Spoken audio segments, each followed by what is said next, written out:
Welcome back, you awesome, wise women. How are you? Welcome into our second Sunday chat, and it is going to be Grace in the Journey.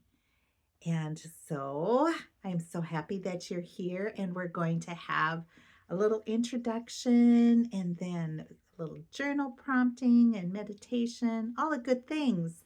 And so I welcome you. My name is Debbie Endries. I'm an energy worker and spiritual guide since 1990. So I'm happy to be able to do something a little bit different in sharing. And I'm glad that you are all here. And thank you all for your support and encouragement from our first one.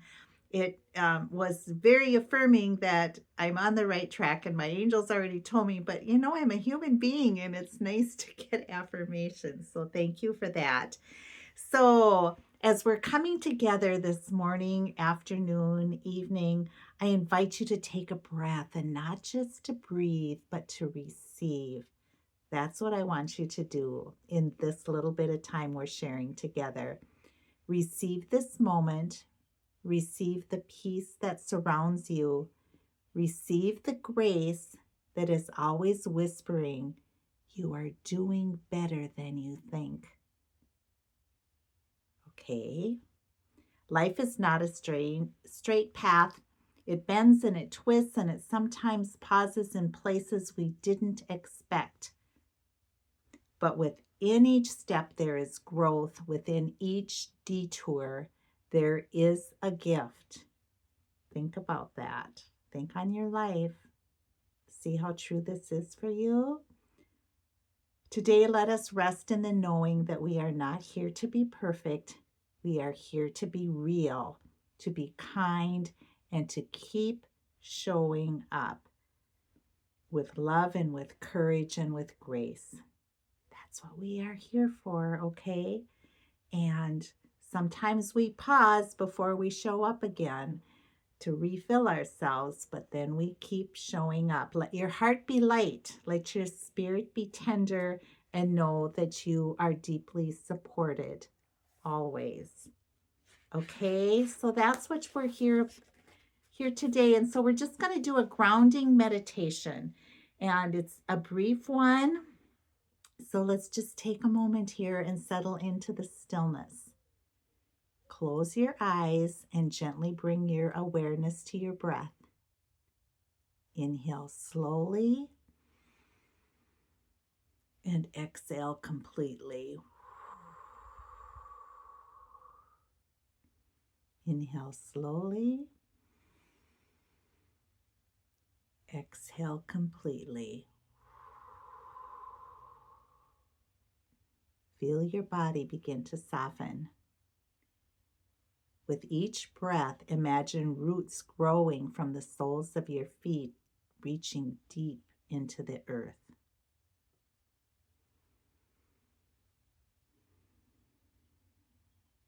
Feel the steady, unwavering presence of Mother Earth cradling you. She holds all of your steps, your stumbles, your triumphs, and your becoming. Breathe in grace, the quiet strength that allows you to keep going. Breathe in grace. Breathe out judgment. The stories that say you should be anywhere other than where you are. Breathe in. Breathe out. As you rest here, imagine a gentle golden light pouring down from above, touching the crown of your head and moving through your heart and filling your entire being.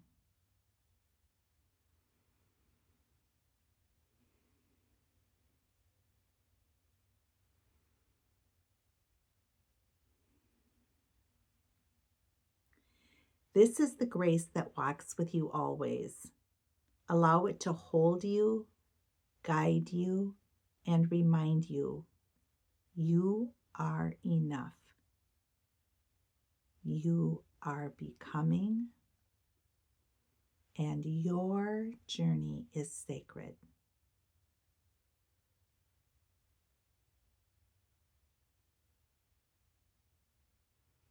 You are enough. You are becoming. Your journey is sacred.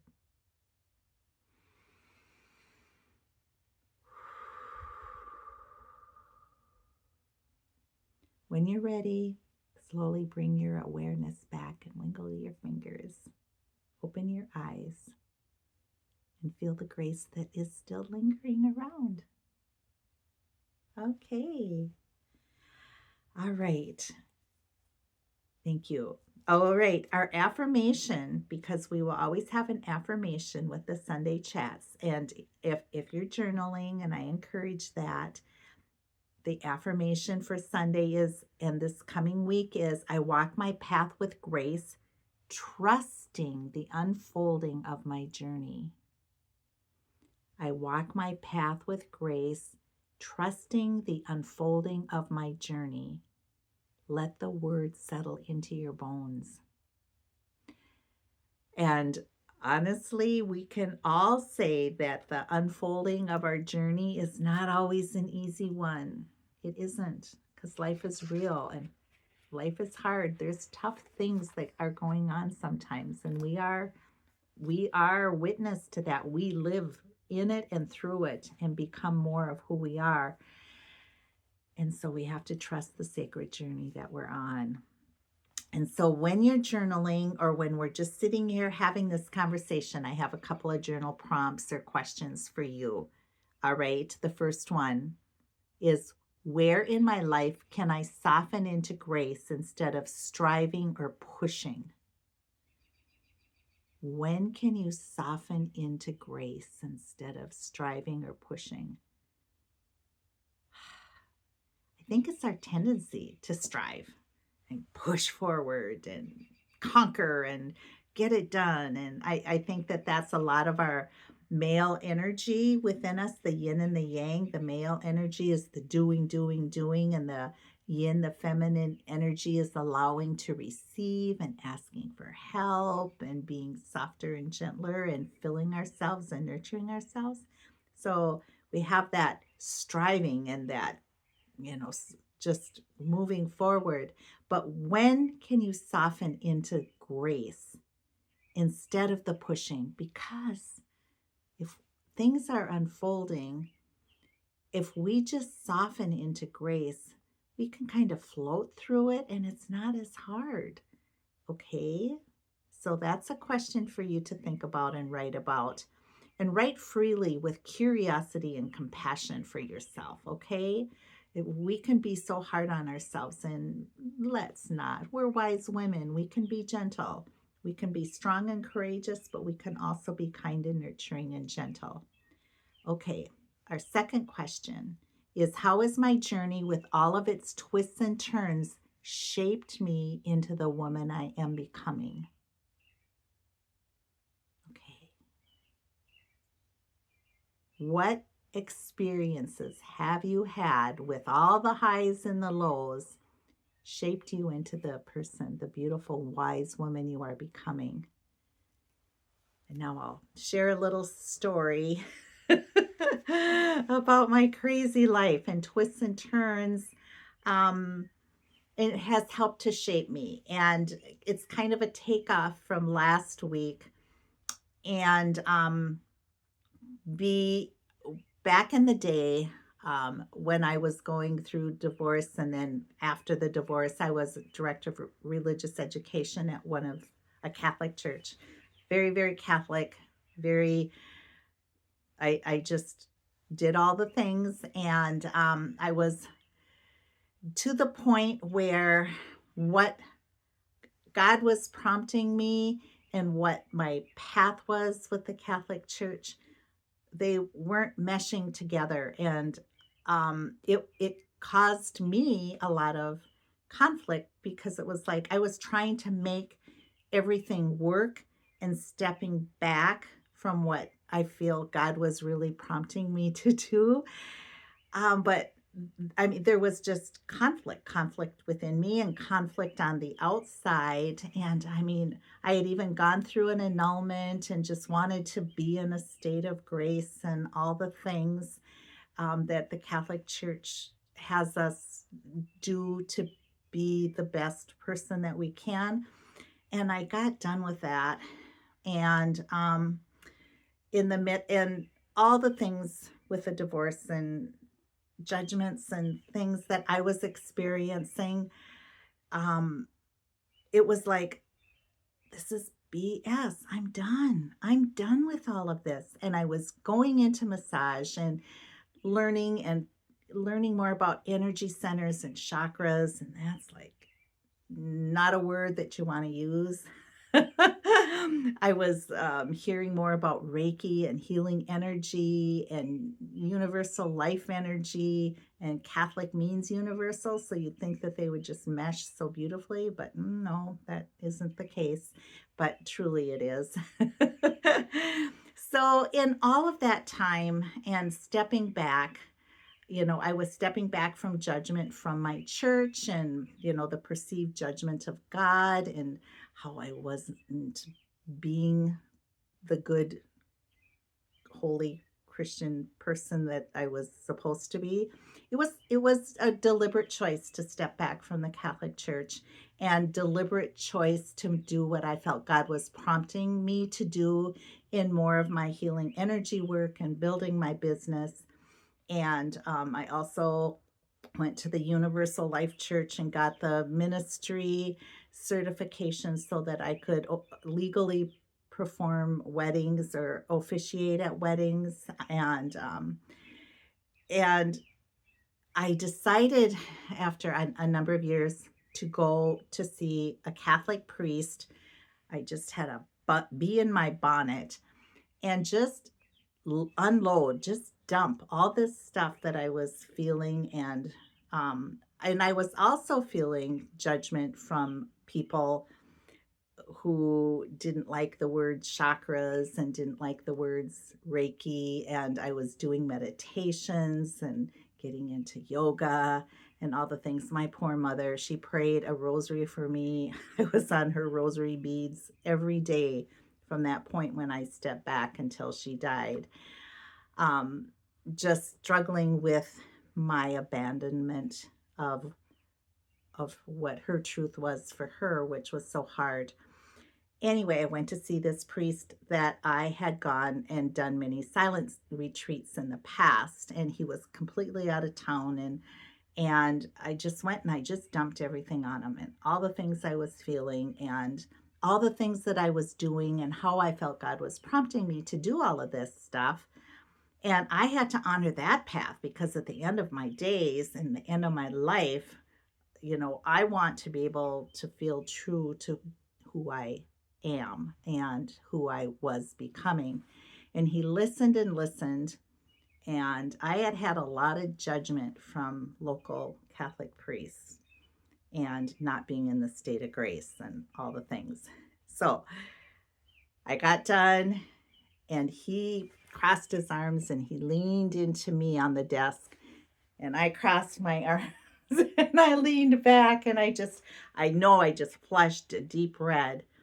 And he said, "Debbie, I have one thing to say to you and I want you to hear it." And I thought, crap, here it comes. Bolt of lightning, damn to hell forever. And he said, "Are you listening?" And yes. And he said, "Debbie, Jesus wasn't Catholic." Boom. Oh my gosh. The wave of relief that I had through my body. And we know that there could have been gazillion other priests that were sitting across from me at that particular time in my life. And it happened to be this one. And it was like, and I said, "You get me." And he said, "You just keep doing what you're doing. You don't need to try to push through, just allow your path to unfold. Trust what you're doing. And I said, So you're not saying I need to be absolved from my sin. He said, you have nothing to be absolved from. He said, just keep living your truth in your life. And so, like I said last week, words matter. And when we can be building people up, and yes, truth can hurt, but there's different truths too, because I could have had, and I have had other priests tell me what their truths are, and it did not build me up. But this priest just made that simple statement: Jesus wasn't Catholic. Okay, so that was part of my journey and what it did to shape me and trusting myself. And this is what we as wise women need to do for ourselves, is to trust ourselves, trust the nudgings, trust where we are going, and just doing the best that we can. And I used to say, oh, I made this mistake, I made that mistake. Because we learn from every single thing that we do. And we make choices every single day. And those choices we choose to do. And even not making a decision is a choice.